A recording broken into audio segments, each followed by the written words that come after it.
Welcome to English Now Easy podcast, where learning English is fun and easy. Hey everyone, welcome back to English Now Easy podcast.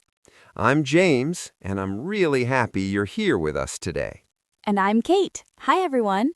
You know, James, I'm really excited about today's topic because I think it's going to help a lot of people. Oh yeah?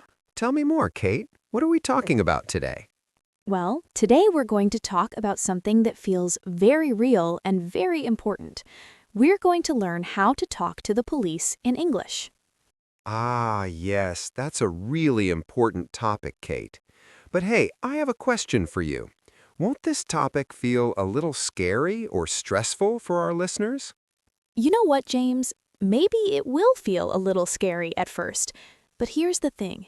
We're going to make it easy and calm. Don't worry, friends. We're going to use very simple English, and we're going to practice together. Exactly right, Kate. The goal here is simple English for real situations. You know, situations that can actually happen in your life. That's right. And when you know what to say, you feel more confident and less scared. So let's start learning together, okay? So, Kate, before we start with the English phrases, can I ask you a personal question? Of course, James. Go ahead and ask me anything. Have you ever needed to talk to the police before, like in real life? Yes, I have, James. Actually, it happened when I was traveling in another country a few years ago. Someone stole my bag while I was at a cafe. Oh no, Kate, that sounds really stressful and scary. How did you feel? Well, to be honest, I felt very nervous and a little bit scared. And at that time, my English was not very strong, so I was worried about talking to the police. I totally understand that feeling, Kate. You know what? Many people feel exactly the same way. They feel nervous about talking to the police, especially in English. That's exactly why we're doing this episode today, James. We want our listeners to feel ready and prepared. We want them to know what to say if they ever need help from the police. Exactly, Kate. Because sometimes in life, things happen.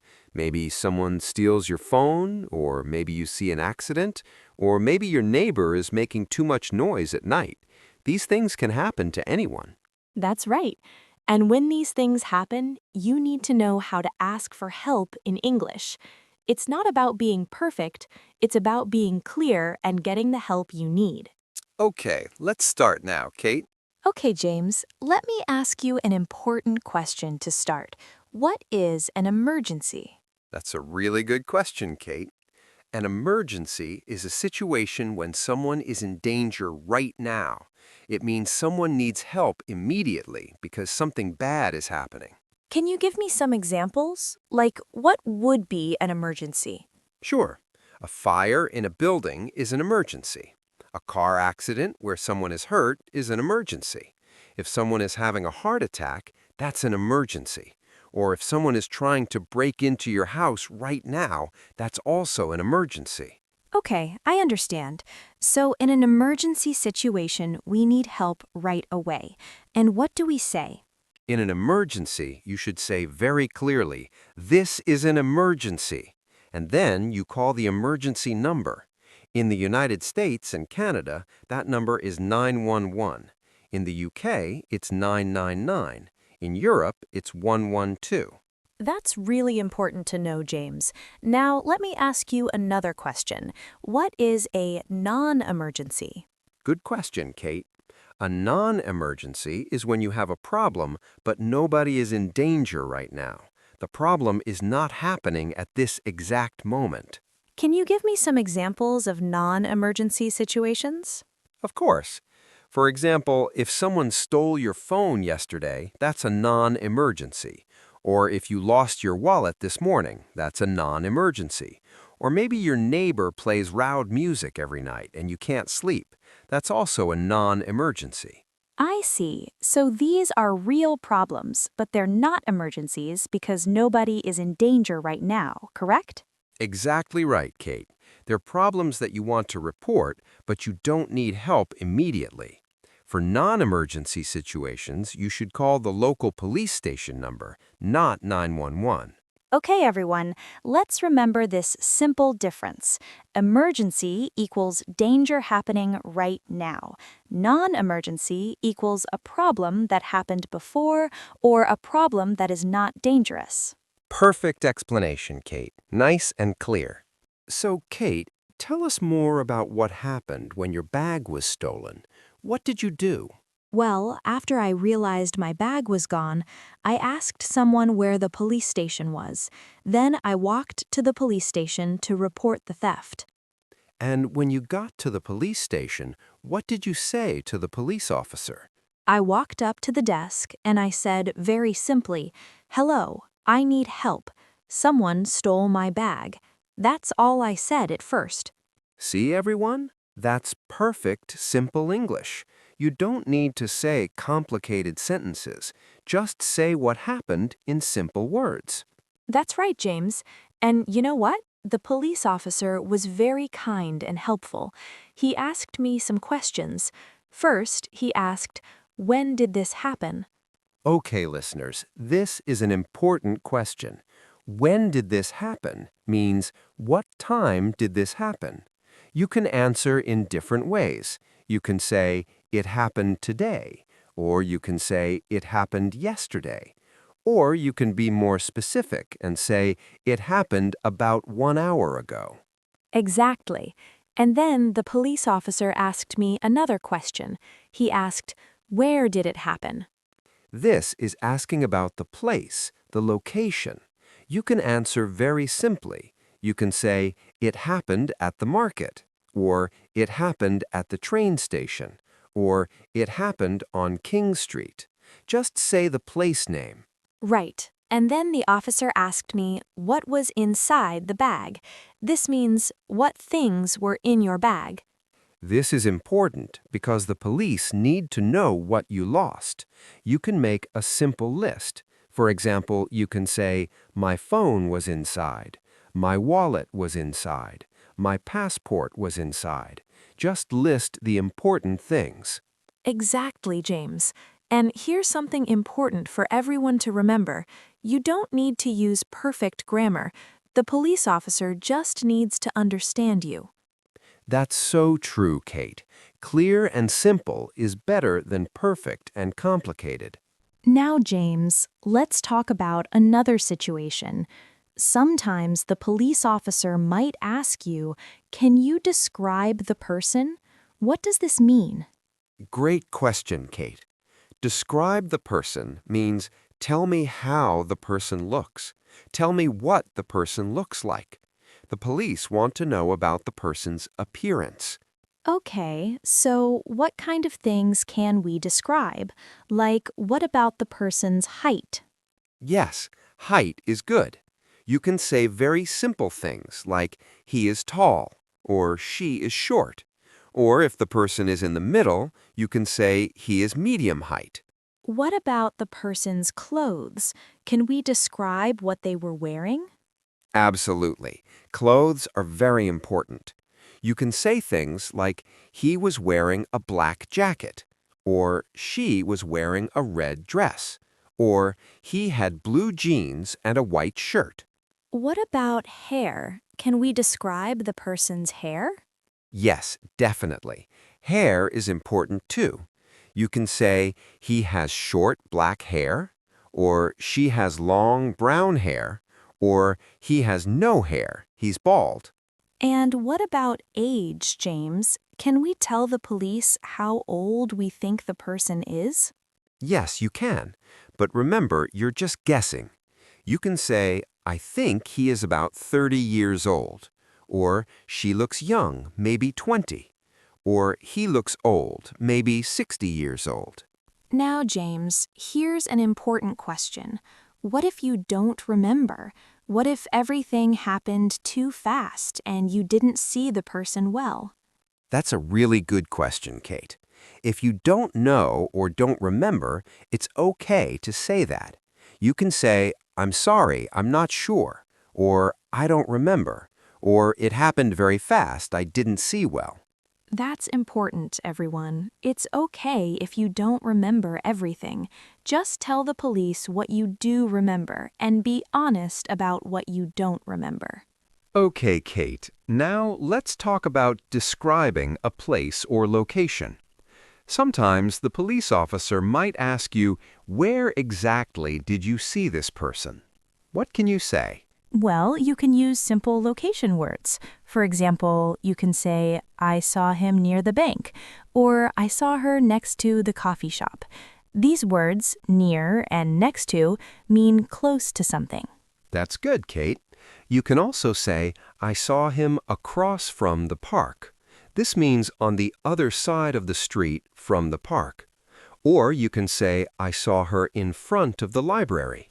And if you want to be really simple, you can just say, it happened on this street, or it happened on Main Street. You can point if you're not sure of the street name. Exactly. And here's a tip, everyone. If you know any landmarks, that means famous places or big places that are easy to find, you can mention those. For example, it happened near the big supermarket, or it happened close to the subway station. That's a great tip, James. Landmarks help the police understand the location better. All right, James. Now let's talk about a different situation. Have you ever called the police because of a noise complaint? Yes, actually, I have, Kate. This happened to me last year. My neighbor was having a party, and they were playing really loud music at 2 o'clock in the morning. I couldn't sleep at all. Oh, wow, James. That sounds really annoying and frustrating. What did you do? Well, first, I remembered this is not an emergency. Nobody is in danger. So I didn't call 911. Instead, I called the non-emergency police number for my city. Good thinking, James. And when the police answered, what did you say? I said very simply, hello, I want to report loud noise. My neighbor is playing very loud music and I cannot sleep. The music has been playing for 2 hours now. That's perfect, James. You explained the problem clearly and calmly. What did the police officer ask you? The officer asked me, what is your address? So I gave my address. I said, my address is 25 King Street, apartment 3B. And that's it? Did the police come? Yes, about 30 minutes later, a police officer came and talked to my neighbor.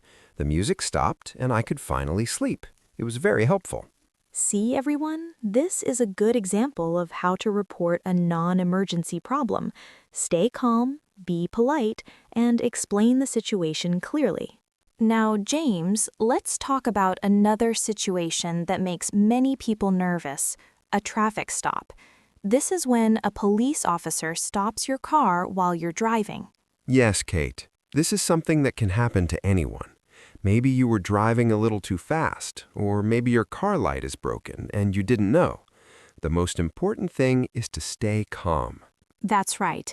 So, James, what should you do when you see police lights behind your car? First, you should slow down and pull over to the side of the road.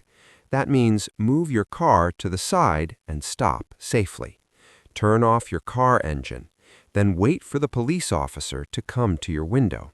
Okay, and what will the police officer say when they come to your window? Usually, the officer will say, good morning or good afternoon first. Then they will say, can I see your driver's license, please? This means they want to see your driving card, your ID. And what should you say? You should be polite and say, yes, of course, here it is. Then give them your license.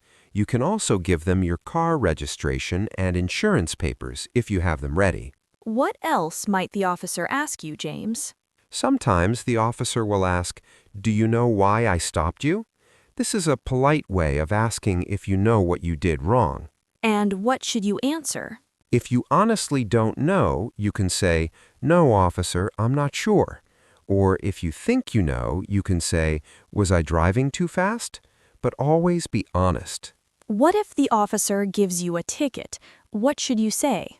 If you get a ticket, just say, okay, officer, thank you. Even if you're not happy about the ticket, stay polite and calm. Being rude or angry won't help you. And here's an important tip, everyone.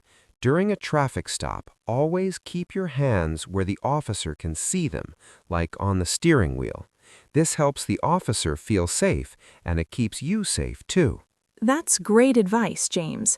Politeness and calmness go a long way in these situations. Kate, here's another situation we should talk about. What if someone is lost and needs help? Can they ask a police officer for directions? Absolutely, James. Police officers are there to help people, not just to deal with crimes and problems. If you're lost, you can definitely ask a police officer for help.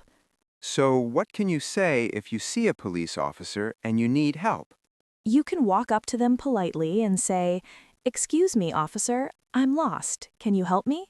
That's a very simple and polite way to start. And then you can explain where you need to go. For example, I'm looking for the train station. Can you tell me how to get there? Or you can say, "I need to find this address," and show them the address written on your phone or on paper. Most police officers are very helpful with these kinds of questions. They know the area well and they want to help you. All right, James. Let's take a moment to review some really important phrases that everyone should remember. These are phrases you can use when talking to the police. Great idea, Kate. Let's start with the most important one. I need help. This is simple and clear. If you don't know what else to say, start with this. Next phrase, "This is an emergency." Use this when something dangerous is happening right now. Here's another one. I want to report a problem. You can use this for non-emergency situations, like reporting a theft that happened yesterday. How about, "Someone stole my," and then you say what was stolen. For example, "Someone stole my bag," or "Someone stole my bicycle." Here's a useful one. Can you help me? This is polite and simple. And don't forget, "I don't understand. Can you speak more slowly, please?" If the officer is speaking too fast, it's okay to ask them to slow down. Yes, and you can also say, can you write that down, please, if you need to remember important information. Another important phrase, "Thank you, officer." Always remember to be polite and say thank you. James, before we do our role play, let's give our listeners some quick tips. These are things to remember when talking to the police. Okay, great idea. Tip number 1, stay calm and breathe. I know it's hard when you're nervous, but try to take a deep breath and stay calm. Tip number 2, speak slowly and clearly. Don't rush your words. It's okay to take your time. Tip number 3, use simple words. You don't need fancy vocabulary or complicated grammar. Simple English is strong English. Tip number 4, be honest. Always tell the truth. If you don't know something or don't remember something, it's okay to say that. Tip number 5, be polite. Say please and thank you and call the officer officer. Being polite makes everything easier. Tip number 6, don't worry about making small grammar mistakes. The police officer just needs to understand you. Perfect grammar is not important. Clear communication is important.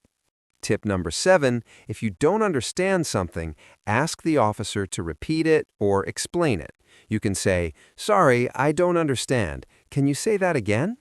And tip number 8, have important information ready if possible. Know your address, know your phone number. If you can write these down on a piece of paper before talking to the police, that's even better.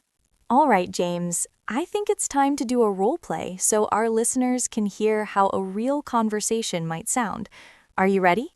Yes, I'm ready, Kate. Let's do this. I'll be the person who needs help, and you can be the police officer. Sounds good. Okay, let's start. In a calm, official voice. Hello, welcome to the police station. How can I help you today? Hello, officer. I need help. Someone stole my phone this morning. I'm sorry to hear that. Don't worry, we'll help you. Can you tell me when this happened? Yes, it happened about 2 hours ago, around 10 o'clock this morning. Okay, thank you. And where did this happen? Where were you when your phone was stolen? I was at the coffee shop on Main Street. I put my phone on the table, and when I looked down for a minute, it was gone. I understand. Did you see the person who took your phone? Yes, I think so. I saw a man walking away very quickly. He was wearing a blue jacket and black pants. Good, that's helpful information. Can you describe this man a little more? How tall was he? I think he was medium height, not very tall and not very short, and he had short, dark hair. Okay, excellent. About how old did he look? Maybe about 25 or 30 years old. I'm not completely sure, but I think around that age. That's fine, thank you. What kind of phone was it? What brand and color? It's an iPhone, a black iPhone 13. All right. Can you give me your name and phone number so we can contact you if we find any information? Yes, my name is James Park, and my number is... Oh, wait, you took my phone. Can I give you my email address instead? Yes, of course. An email address is fine. Okay, it's james.park@email.com. Perfect. I've written everything down. We'll make a report and we'll contact you if we have any information. Here's a case number for your records. Is there anything else you need today? No, that's everything. Thank you so much for your help, officer. You're welcome. Have a good day and we'll be in touch. Okay, everyone. Did you hear that? See how simple that conversation was? Yes, the whole conversation used very simple English. No complicated words, no complex grammar, just clear, simple sentences. Well, Kate, I think this was a really helpful episode today. We covered a lot of important information. We really did, James. Let's quickly review what we learned today. First, we learned the difference between emergency and non-emergency situations. Right. Emergency means danger is happening right now, and you should call 911 or your local emergency number. Non-emergency means you have a problem, but nobody is in danger, so you call the police station. We also learned how to report a theft, like if someone stole your phone or your bag. We learned how to describe what happened, when it happened, and where it happened. We learned how to describe a person, their height, their clothes, their hair, and their age, and we learned that it's okay to say, "I don't remember," if you don't know. We talked about noise complaints and how to report loud neighbors in a calm and polite way. We discussed traffic stops and how to stay calm and polite when a police officer stops your car. And we learned lots of useful phrases and tips for communicating clearly with the police. The most important thing to remember, everyone, is this. Simple English works. You don't need to be perfect. You just need to be clear. That's right, James. Clear communication is more important than perfect grammar. The police officers just want to understand your problem so they can help you. So friends, if this episode was helpful to you, we would really appreciate it if you could do a few things for us. First, please like this podcast episode. It really helps us know that we're creating content that's useful for you. Second, please subscribe to English Now Easy podcast so you don't miss any future episodes. We make new episodes every week about real-life English situations. Third, please share this episode with a friend who is learning English. Maybe you have a friend or family member who would find this helpful. And finally, please leave us a comment below. Tell us, what topic do you want us to cover next? What real-life situations do you want to learn English for? We read every single comment, and we use your suggestions to make new episodes. Your feedback is really important to us. Thank you so much for listening today, everyone. We really appreciate you being here with us. Stay safe out there, keep practicing your English, and remember, you're doing great. We'll see you next time on English Now Easy podcast. Bye, everyone. Take care.